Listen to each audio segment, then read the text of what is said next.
Good night, Professor. Good night, girls. Sleep tight.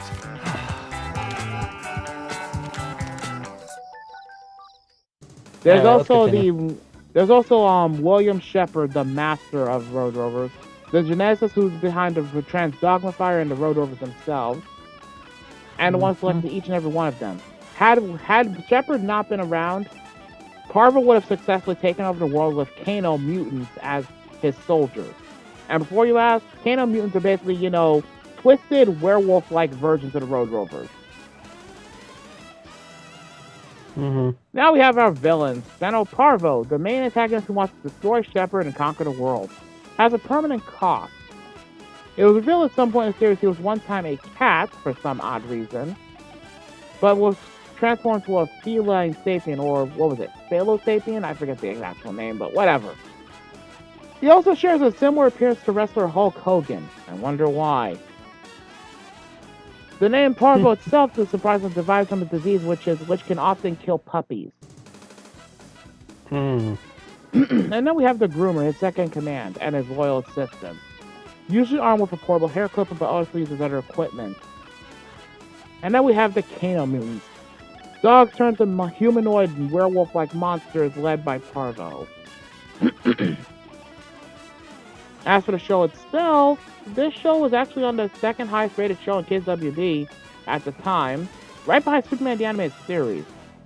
It got mixed reviews when it was released, but it was mostly criticized by critics and parents for its humor, which contained a lot of adult jokes, if you know what to look.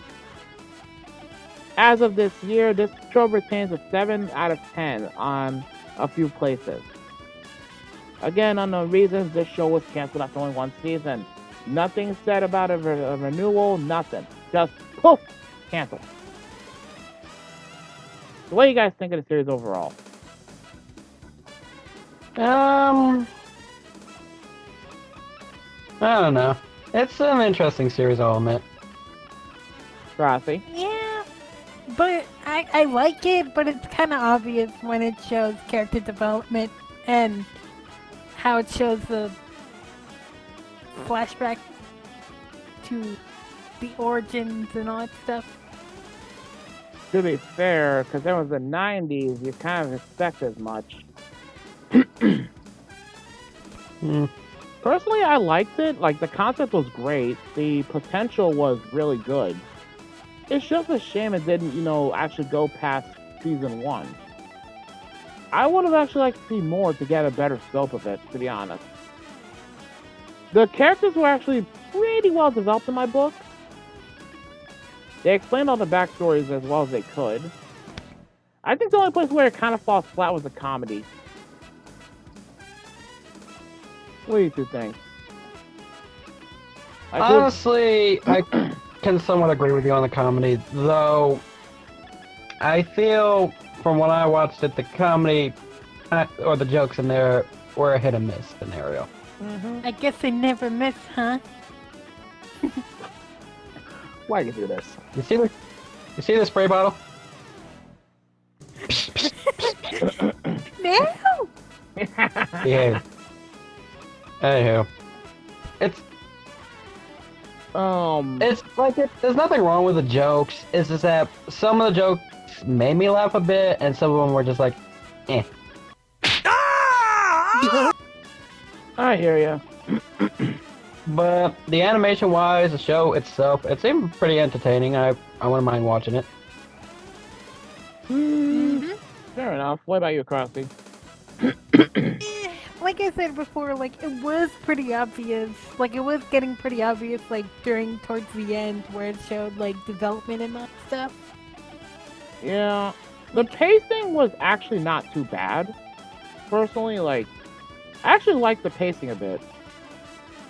Again, the humor just felt out of place with considering the premise of the series.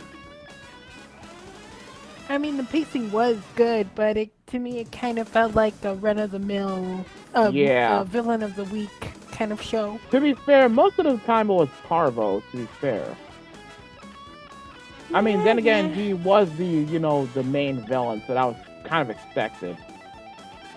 Yeah, but the way they sort of did the main villain in this is sort of like the classic villain scenario. The same villain shows up over and over again. It seems to succeed at first, but then get his plans foiled, as usual, nearby the end. Kind of like how Rita Repulsa in Power Rangers. Pretty much. That's And we're not kind of even there yet. that's kind of expected if you think about it.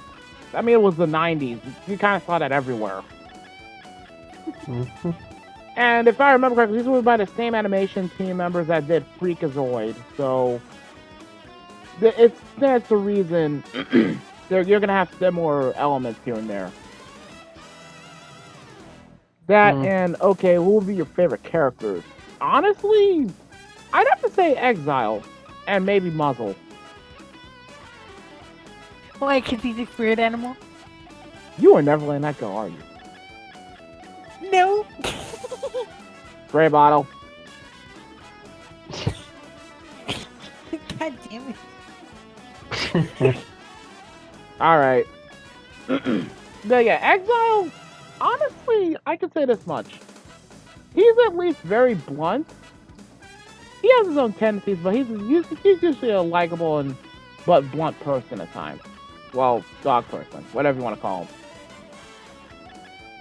As for Muzzle, I kind of sympathize. I mean, here he was just looking for his master, and what does he get for his trouble? He got experimented on, then thrown into an animal shelter. Yikes. Honestly, that's not the worst scenario I've heard, but there are some bad ones. That is a bad one. For example, who remembers the legend of, or the folklore tale of the dog who waited for his master to come back after not knowing he died anymore? That's just depressing. Alright guys, so I'm just gonna only include this because this whole dog scenario.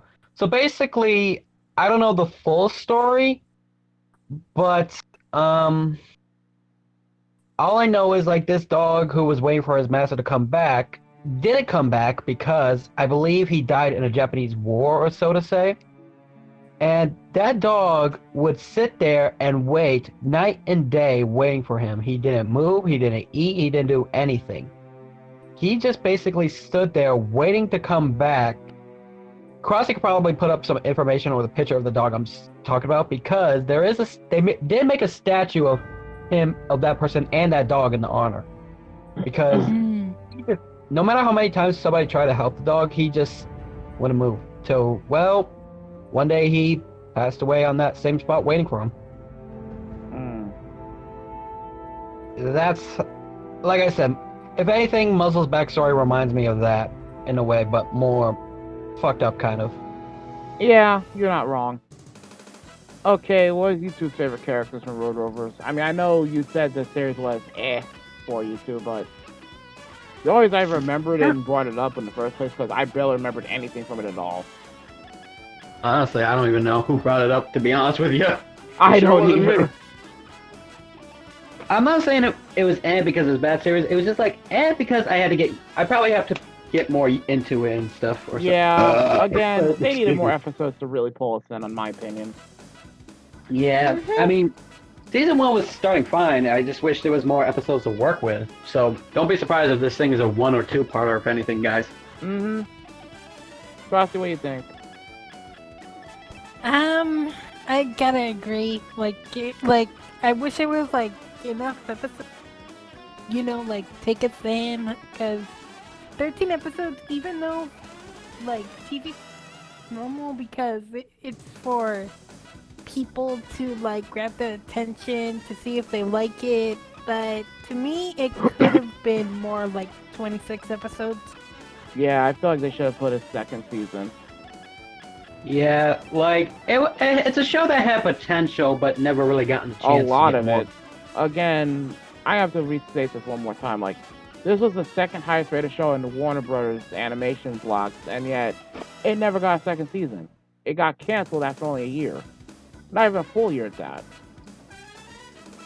So it's weird. And Right. like I said, I know you say you don't. So I'm assuming you two don't have any favorite characters from the series or characters you could probably relate to. Who are you again?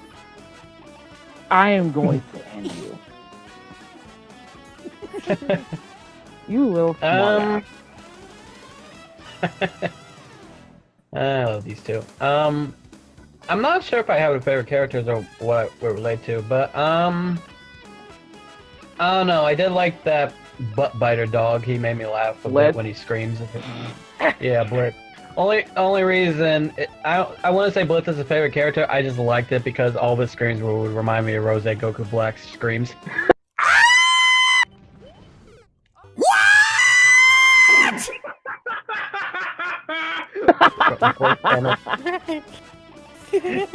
And when I hear the Koi screams, it makes me think of the vids Crossy does for him, which makes it 10 times funnier.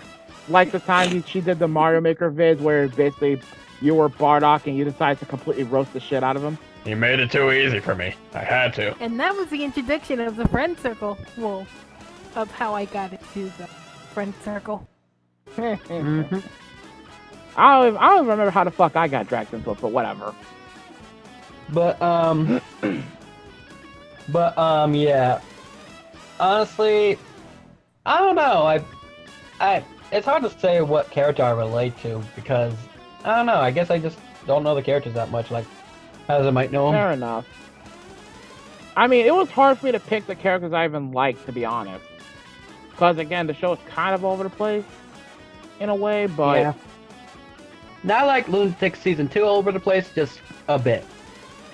yeah, because there was so much going Except on with it Road didn't- Rovers at once, especially like Except plot it wise. didn't have a cringy intro.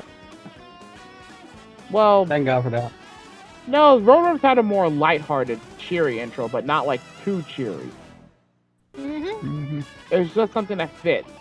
Crossy, what about you? Any favorite characters? Any ones that you could feel like somewhat relatable to? Have we met? And going by that, her favorite's Colleen. Because apparently she has no chill and basically is sassy as shit. I know what that reminds me of. She is waifu. She is waifu. Of course she You is. say that about a lot of female characters in the shows we To be reviewed. fair, A bit. if they're sassy like Crossy, that's usually the case. I've created a I feel monster like in the- that department. Well, to be fair, I feel like these characters are 10 times more sassier than Crossy in a mile. He's not wrong. Permission to throw him off the plank? Permission to Permission smack you inside the denied. head. We got a review to do. Anywho. Okay, what would you say this show like? Okay, any least favorite characters overall? I guess the main villain, because if anything, it's just fucked up what he's doing to dogs. I have to agree. I don't particularly care for Parvo because of that. And if I'll Like, be I completely even- honest, Parvo I even is have a one dog. of. I'll give Parvo credit where it's due, though. This is a guy that's almost successfully bought out the entire world. Yes, this actually mean- happened in the series. I mean, hey, everybody has a price, though. Very true. And can't deny that for all of his antics, so to speak, Parvo is actually a very carefully. He's one of those dedicated villains. He just happens to have his plans ruined a lot.